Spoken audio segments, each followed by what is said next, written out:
All right, welcome back to the Ireland Contracting Nightly Sports Call. This is our GMC tweet of the night from the Los Angeles Chargers. They've named Pat White an offensive assistant. We all remember Pat White. Pat White, that team, he was on the team, that West Virginia Mountaineers team, the 13-9 loss team that all they had to do was beat Pitt, and they were in the national championships in New Orleans.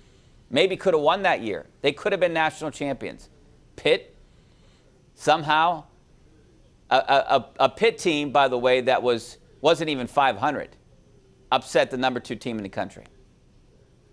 Yeah, you already took the words right out of my mouth. Maybe under Pat White's leadership or his help on the offensive side, the Chargers will go from 13th in the league to 9th in the league in offense, yes.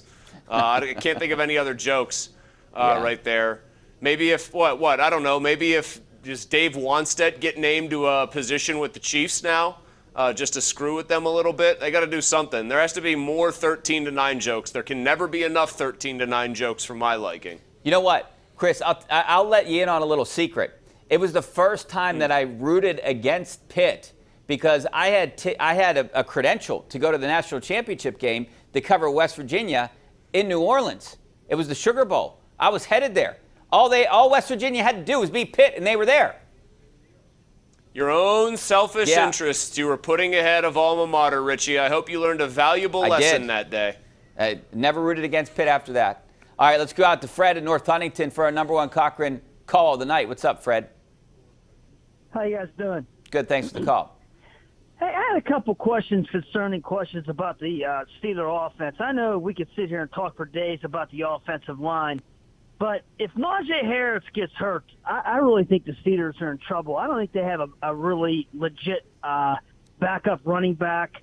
And I would say the same at the tight end position. If something, God forbid, would happen to Freiermuth, they're not very good there either. I don't see them being able to do a lot of double tight ends this year. Fred, I'm going to disagree with you here. I understand your point with the running back. They don't have anyone after Najee Harris. By the way, they did cut Trey Edmonds today. I don't think that was a big deal, but they cut him. I think they're going to pick up a running back at some point.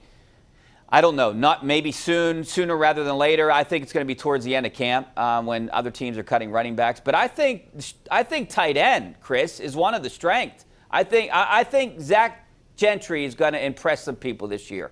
I think they got a good double tight end set out there. And then you have a guy like Connor Hayward as your third guy.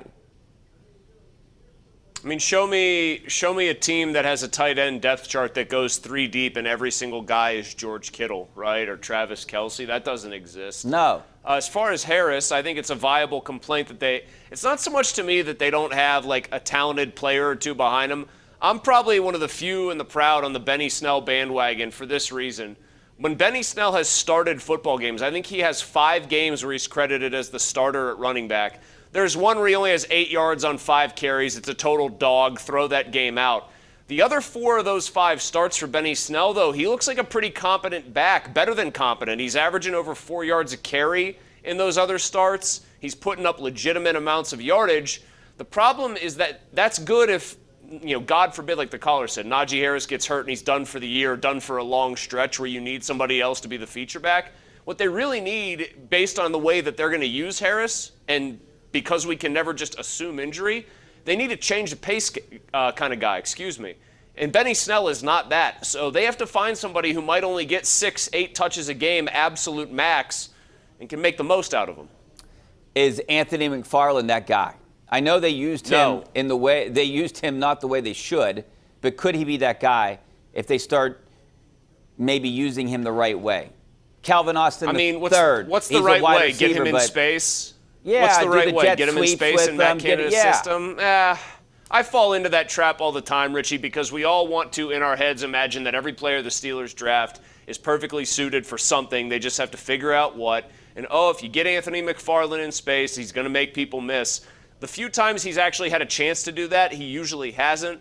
I wanted to believe that he was really good, but nothing I've really seen from Anthony McFarland, save a stray run here or there in the pros, suggests to me that he's anything more than a special teams type of player. I mean, what if we throw out last year? Their offensive line was awful. Worst in football, right?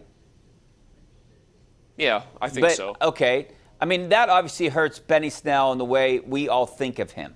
I mean, you're Okay, right. did they when you fix looked their at him, offensive line?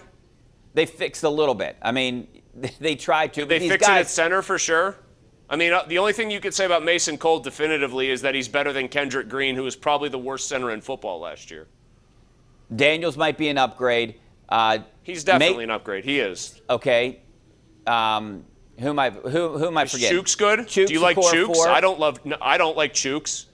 Dan Moore, I think, has a chance to make a leap forward, but we wonder what his ceiling is. I'm not going to put a cap on him because he was a fourth-round pick, but you do wonder what the best version of Dan Moore looks like and how good that is. And then you have Dotson, who was in their doghouse, and you have Kendrick Green battling for left guard. That doesn't look like a guaranteed improved line. Well, obviously, with a year under their belt, it's going to be a little bit better. I'm not saying that they're going to be the best in football, but if you get to maybe the middle of the pack, if they're adequate, I think that you would see a better version of a Benny Snell. Now, look, you just got to hope that you don't see a lot of Benny Snell. I think that's what, if you're a Steelers fan, you got to hope that you don't get to the depth. You got to hope that there are no injuries, because depth's a problem at running back, and depth's a problem on the defensive side of the ball too, with linebacker and inside linebacker, in my opinion. They got problems everywhere, Richie, but I'll be happy to discuss those momentarily with you. We got to take a break. Back in a couple minutes. Stay right there.